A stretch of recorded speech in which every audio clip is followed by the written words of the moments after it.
Okay, this is a weird one. Hajime Kashimo versus Hisoka Morow. The Battle of the Clowns.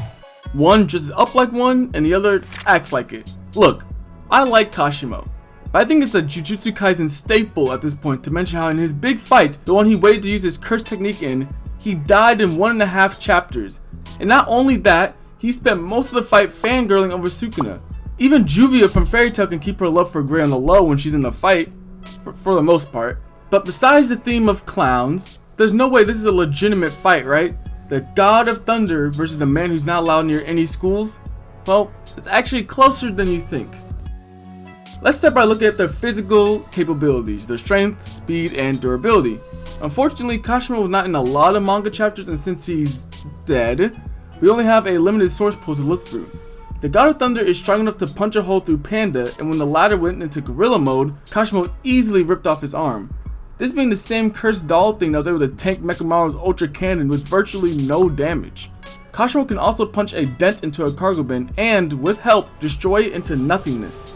But this feat is even more impressive, cause look, Hikari first punched his spin towards Hajime, and he returned the favor by punching it, which sent it flying back to the gambler. Meaning, he had to match the strength of Hikari to stop the cargo bin generally, and then put even more force behind it to send it in the opposite direction. So it's safe to say that whatever Hikari can do, Kashimo can too, including punching holes into the ground and sending people flying with a kick. Speed is his own separate problem in JJK, which there is something I'm going to debunk later in the video, but how fast are these freaking characters?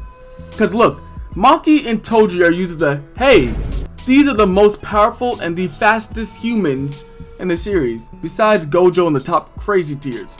It is made very apparent that Maki reacting and dodging Mach 3 attacks is peak. It's something that no one else throughout the story can do besides specifically her, Toji, and then all the Gojo and all the crazies. Which lines up to other feats in this series, as Yuji had to bait out Chozo's speed of sound or Mach 1 piercing blood attack in order to dodge it. And even though Kenjaku was dodging the same attack, he pointed out that if he dodges the initial launch, which is Mach 1, then he has nothing to be afraid of. Which implies that the speed of the attack is concerning to even him. At least that's my interpretation. Kashimo, let's get back to the main focus of this video. We already showed that Kashimo is comparable to Hikari, who during the fight dodged the former's lightning attack. It was aimed at the head, and Hikari was able to move out the way, only getting hit in the arm, meaning Kashimo should be able to do the same feat as well. But Maki wasn't able to dodge Nu's lightning attack and Gege's 213 redraw. So is Kashimo in base faster than Maki? Well, no. Reaction speed and travel speed are two different speeds completely, where Hikari and Kashimo can react to the lightning attack and make very small movements to avoid serious damage. There's no way they can completely move out the way, which is shown when Kashimo had to tank Sukuna's lightning attack the first time, but when he used his curse technique, he was able to move out the way completely. Okay, I always spend too much time on speed because it's so weird in this series. But durability for Kashimo was easier to find, as he was able to take hits from Hikari and throughout the whole fight wasn't severely injured at all. Hajime also took hits from high in air Sukuna. There's no way to tell if Sukuna was going all out in his attacks, but a one-finger Sukuna could easily destroy a cursed spirit and part of a roof, so high in air, low effort attacks have to be above that level at least. The God of Thunder also has some level of reverse curse technique, able to heal his hand that was cut by Sukuna, but it's unclear if he's able to do this in base or needs to use his curse technique to do so. Hisoka time, I bet you forgot about him already. Hunter x Hunter has the JJK speed problem, but with its strength instead, having to make comparison through other people rather than just overt feats of strength. Hisoka is ranked 3rd in the Phantom Troop arm wrestling competition, only behind Uvagin and Finks, who are definitely the physically superior members of the Phantom Troop. This 3rd place is also leagues above Shizuku, who forced Gon to use all his strength, not including Nen, to win. And to top it off, Shizuku was using her less dominant hand, meaning just like Kashimo and Hikari, Hisoka and Gon can be comparable. Not even, Hisoka is definitely stronger, not taking Gon's rage moments into account. Gon is able to send people flying with a single push, shatter rock pillars like it was nothing, and push open the 4-ton gate.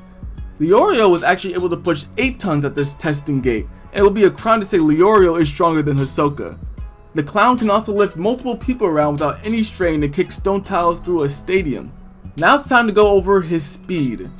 Am I going to go into a rant with this one? Maybe. Let's see. Hisoka is fast enough to react and catch Goto's coins, which were stated to be more powerful than bullets. Powerful is a weird term because it could just mean their destructive capability, as they could destroy a whole tree. So not to highball it, I would say their speed is that of an average bullet, and not necessarily faster. Hisoka was even able to completely dodge them when he was backed into a corner essentially. The Jester was able to dodge a trained martial artist's attacks without any work. He also dodged Razor's dodgeball throw, and then in the same moment was quick enough to catch a point blank throw that was strong enough to push Hisoka back several feet. Okay, so he threw a ball, doesn't mean it's fast. While Razor is strong enough to throw the same ball that needed Gon, Killer, and Hisoka to stop it after being pushed back a considerable distance, and he also destroyed a full boat with the same move, meaning the force behind it is insane. Remember, force is mass times acceleration. With the ball having the same mass, the acceleration has to be insane. Hisoka was able to outrun multiple point-blank explosions. Well, for the most part, as it's notable to say that he lost a leg in that entire explosion thing, which leads perfectly to his durability. Hisoka's pain tolerance is through the roof, as he can function normally after losing limbs, even during a fight. It goes to the extreme as during the explosion feat I mentioned earlier, Hisoka didn't even notice his leg was gone until he tried to make a move with it. Hisoka took a serious hit from Gon and wasn't even phased. He's also really good at brushing off critical hits. During his fight with Castro, the trained martial artist I talked about during the speed part, he was getting hit left and right, and Hisoka was more annoyed that he couldn't figure out the technique he was using rather than being hurt and damaged. Even against Crollo, Hisoka was taking critical hits, like the attacks were stated to be mortal blows, and he was up fighting swarms of people like nothing happened. Similar to Kashimo, Hisoka was able to regrow missing body parts by extending and shaping his aura into what he needs. And it seems to function just like the parts he lost. We've only seen him do it with smaller body parts such as his fingers and a foot, and even part of his face. So we can't say for certain if he could do the same with like a full arm or leg. And that's all their physical abilities. So who takes this category? Now, this is hard because it comes down to comparisons, as Kashimo can really only be compared to Hikari, since the God of Thunder got mollywopped by Sukuna, and Hisoka needs to be compared to Gon and the Phantom Troop members, as he's really subtle about his strength, which is actually pretty in character for him. Here's the deal, Kashimo takes durability. He was getting punched by Hikari, who could send a giant cargo bins flying, which weighs around 2 to 4 tons, so the power needed to send it through the air is even more than that. And Kashimo was taking those levels of attacks each time they were trading blows. While Hisoka lost his limb, meaning his durability was surpassed, when Castro used his move Tiger Bite Fist. That was stated when experts use it, it can destroy whole trees. And we know Castro is not a master due to him focusing on his double technique. No matter how high Hisoka's pain tolerance is, Kashimo has him beat in durability. And Hisoka has speed. He can react, catch, and dodge, like fully move away from bullet fast coins. And since Mach 1 is about 761 miles per hour, and the average bullet moves at 1700 miles per hour, meaning slightly more than Mach 2, this feat is greater than the base Kashimo's travel speed, as he is comparative to Hikari, Yuji, and those characters who do have trouble with Mach 1 attacks. If you disagree, I totally understand because JJK's speed is weird, and Gege's narrative speed and visual speed can be two different things at times. And finally, I'm going to give the strength to Kashimo. Hear me out, hear me out. Hisoka's 8-ton test gate feat is impressive. Except it's not his feat, it's Leorio's. And yes, we can assume that he's stronger, but we haven't seen that push, the literal push from him. Even the third placement in the arm wrestling is like, wow, that's strong. But arm wrestling isn't all about strength. There's some skill to it and using leverage. And knowing Hisoka's character, he definitely could have used sleight of hand to win, but lost to Uvagen and Finks, who were just too strong to lose to that. But that's just an assumption I have. Kashimo's strength is seen in more practical ways, like punching the cargo bin back, so in a fight, I'm giving this first category to Kashimo. Now, in a fight, punching and kicking is cool, but you know what's cooler? Your brain. Actually, I'd rather take punching, but we know from both JJK and Hunter x Hunter that if you're not smart in a fight, you're as good as dead. So this category looks at the two characters' intelligence, battle IQ, and skill. Starting with Hisoka, he is one of the smartest and most cunning characters in the whole series. He has a habit of tricking really perceptive people, shown when he was able to convince the Phantom Troop to stay in Yorknew by forging a prophecy. He even mimicked the weird wording and phrasing the other ones had. During the Greed Island arc, Hisoka hid the names of the Phantom Troop members on his contact list to throw off Killua.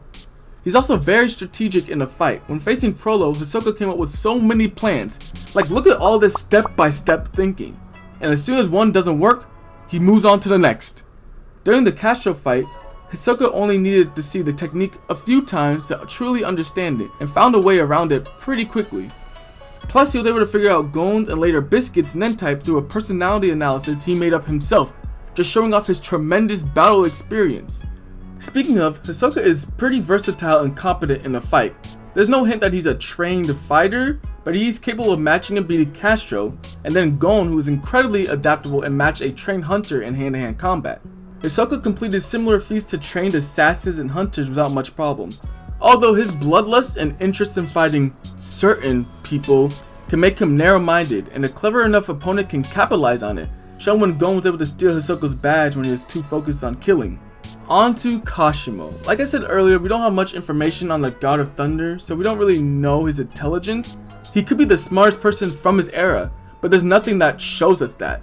In fact, Kashimo was so focused on fighting Sukuna, it kinda made him just complacent, not really doing much, but in battle, it's a different story. Kashimo is incredibly strategic when fighting. When Akari's domain gave Hajime all the information, he came up with multiple plans to try to win. One involved destroying Hikari's brain, where Kashimo knew reverse curse technique is stored by using his lightning in clever ways. He is smart enough to make chlorine gas through electrolysis to poison the gambler. If it wasn't for Hikari's automatic regeneration that doesn't need conscious thought, Kashimo would have won there. He even timed out Hikari's 4-minute immortality and moved around the battlefield to position himself in a spot to instantly take out his opponent. Unlike Hisoka, Kashimo is a trained martial artist who was overwhelming Hikari in hand-to-hand combat, and even got a few hits on a weakened and exhausted Sukuna. What? Okay, yes, Sukuna was weaker when Kashimo got the hits in, but the feat is still good enough to mention, right? I hope. I don't really need to explain why Hisoka takes this category, right? This isn't about who's smarter taking a test or that type of intelligence, rather who is more knowledgeable in their verse and uses that knowledge to outsmart and outmaneuver other characters in a fight and using strategic plays. While Kashimo does understand the basics of curse energy and knows how to use his own ability very well, there's nothing telling us it extends past that, as he ultimately lost to we can't end on a loss kind of mindset with Hikari. While Hisoka is constantly manipulating people and situations to get what he wants, and in a fight he's at least 5 steps ahead, but when he doesn't have things under control, he uses his tremendous battle experience to figure it out and turn the tides. Even though Kashimo is a better martial artist, Hisoka proved to be able to get around skilled opponents and set many different traps to ensure victory. The clown wins. Hisoka in this case. The final category before deciding who wins in a fight, their powers. This basically makes or breaks any versus battle stuff, so let's start off with Kashimo. The God of Thunder is very simple. His curse energy has a special property that makes it akin to electricity. Meaning when he guards with his curse energy, anyone that tries to attack gets shocked. The same happens when he goes on the offensive. This special property cannot be toggled on or off, meaning his curse energy will always be electricity, and falling into a body of water with it active causes it to leak out until he has none left. It doesn't just end with a little static shock though. Kashimo is able to separate his curse energy into a positive and negative charge. While attacking, he can transfer this positive charge to the enemy and create a lightning attack that goes from Kashimo's negative charge to the positive charge that is now on the opponent, making an attack that never misses. There is a catch though, as the positive charge is still curse energy. It was shown that a person can expel it and get rid of it, dismissing the attack in its entirety. Now onto Kashimo's strongest ability, his curse technique, Mythical Beast Amber. This technique literally distorts and rearranges Hajime's body, allowing him to make any attack with electricity. He wants a blast from his mouth? Cool. Hand beams? Sure. Only has one small, tiny downside.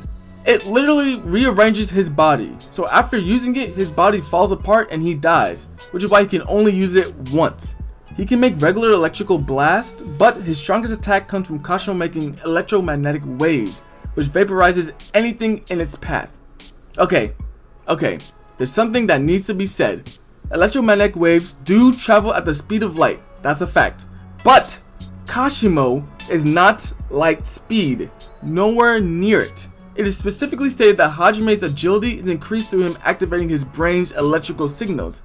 If he was light speed, do you know how fast his synapses and neurons have to be moving to keep up with the stimuli? His brain would fall apart. So how fast is Kashimo while using Mythical Beast Amber? Well, he is able to completely dodge Sukuna's lightning attack and was able to react to the King of Curses moving behind him. Sukuna already showed light speed movement dodging the electromagnetic wave attack, so was I wrong?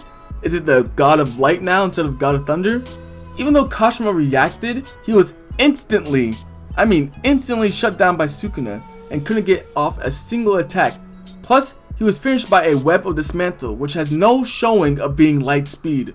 Earlier in the series, Mahoraga was able to deflect the dismantle, and that curse having light speed reactions would definitely change the Gojo and Sukuna fight. To be fair, this was a 15-finger Sukuna that used that dismantle, but that big of a speed increase from 15-finger to 20-finger is unreasonable to just assume. I would definitely say the God of Thunder now lives up to his name and is faster than lightning, but he did not reach light speed. Let's go to Hisoka. The speed is always, it's too much, I'm telling you, it's too much.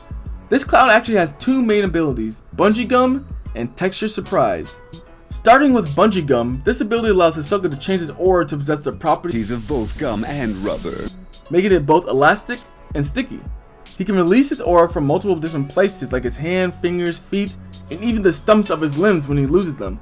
Bungee Gum's stickiness is strong enough to support Hisoka and lets him run on walls, and even kept the Phantom Troop member Machi immobilized. He can even use it to pick up multiple people and throw them around. Bungee Gum is also great at bouncing back projectiles, being able to catch Goto's bullet-like coins and a dodgeball with similar force of Golen's rock, sending them flying back with even more force. The elastic force stores up a lot of potential energy that, yes, it can make returning projectiles stronger, but also allows him to increase his speed using it like a trampoline or even a grappling hook.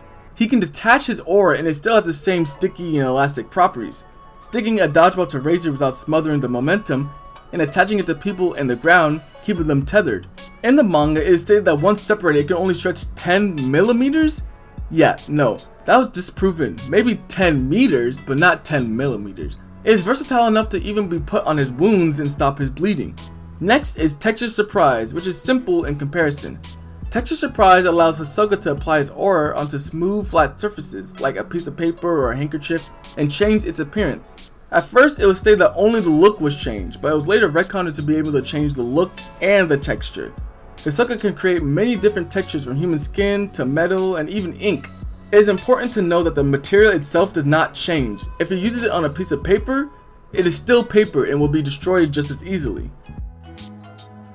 We have finally looked through all the information and who wins this fight. Kashimo. No build up, no stalling, Kashimo wins. When the God of Thunder uses Mythical Beast Amber, he can use a move that not only moves at the speed of light, but destroys everything in its path. So no debate, it's Kashimo. That's where most people stop when I mention Hisoka versus Kashimo. But even if both characters are extremely bloodlusted, why would Kashimo instantly use his curse technique against someone he doesn't know the abilities of? This technique kills Kashimo. It's like Might Guy opening the 8th gate of death immediately in a fight. What if Hisoka could teleport? Now the God of Thunder is just waiting out the clock until he dies. No, Kashimo is smart enough to use his technique as a trump card, only bring it out when he's certain he can't win normally. So in this window before Mythical Beast Amber is active, Hisoka could defeat Kashimo, but it's not certain. Surprisingly, Hisoka has a lot of counters to Hajime's abilities. To start off, Hisoka's Bungee Gum has the properties of both gum and rubber. If Luffy versus Enel taught us anything, it's that electricity does not affect rubber. All the clown has to do is coat his body with Bungee Gum, and he's immune to all of Kashimo's electrical attacks. To be fair, it was never stated in Hunter x Hunter if Bungee Gum is an insulator, therefore unaffected by electricity. So to be unbiased, I would say the attacks still land. So Kashimo is free to use his big, never missing lightning attacks. Game over, right? Well, no, not exactly. Remember, these lightning strikes require Kashimo to hit the opponent and transfer positively charged curse energy. This curse energy can be removed if noticed, and unfortunately for Kashimo, that's like Hisoka's whole deal. When Hisoka fights, he uses Zetsu on his aura. In basic terms, he's able to make his aura invisible so his opponents don't notice where he's sticking the Bungee Gum to. So being skilled in that style of fighting, Hisoka is also aware of similar tactics, as he can focus his aura around his eyes to spot the effects. Shown during his fight with Castro and when Bisky even knew he could, which is why she had to turn her back when using the same move so Hisoka wouldn't notice.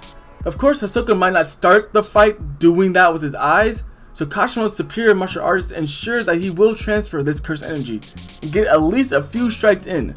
The problem is where the lightning hits, because if it goes to the head, like Kashimo has a habit of doing, Hisoka is out, he's done.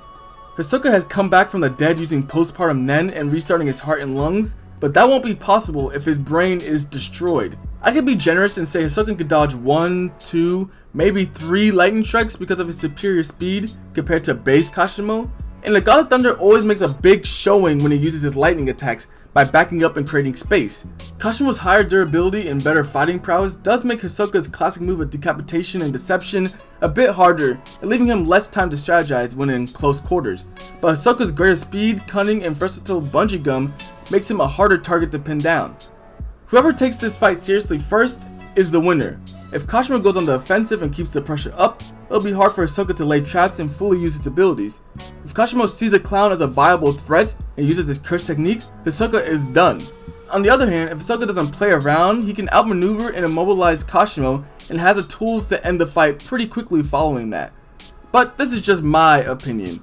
What do you guys think of this fight? Is it actually close? Yes? No? Depends on who asks, I guess. Let me know your thoughts in the comments down below. Alright, peace.